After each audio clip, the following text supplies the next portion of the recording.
The next phase of the Trump administration's effort to fundamentally dismantle the government has been quietly coming together. The elimination of hundreds and hundreds of regulations woven through the fabric of the entire American economy. These are regulations that touch almost every aspect of American life. Rules that regulate chemical pollution in air and water. Rules that regulate which employees are eligible for a minimum wage or sick leave. The safety of processing in meat and poultry plants. The list goes on and on. Typically, the process of enacting or rolling back a federal regulation can take years.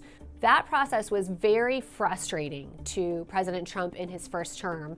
Then he had to sit and watch as President Biden came in and actually restored many of those rules. Now, this time around, he wants to see the rules repealed as quickly as possible and as permanently as possible. What they want to do is, in many cases, just repeal these regulations outright, take them straight off the books.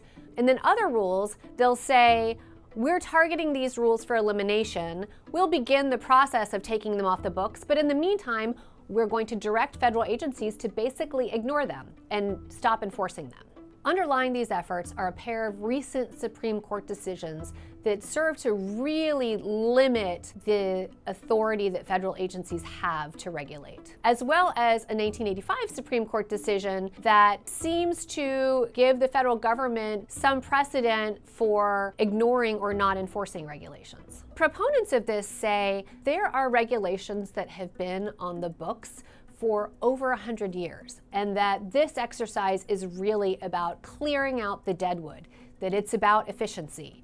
I found rules that were extremely outdated, rules that required reporting information by telegram, for example. But opponents of this campaign say this approach is far more radical than that, and that what it could really lead to is the destruction of rules that protect Americans in all aspects of their life in ways that they don't even realize, that protect their clean water, that protect their ability to drive in cars safely, fly in airplanes safely, trust that the baby formula they're using is safe and not contaminated, that this sort of whole-scale scorched earth approach could lead to a lot of dangerous unintended consequences.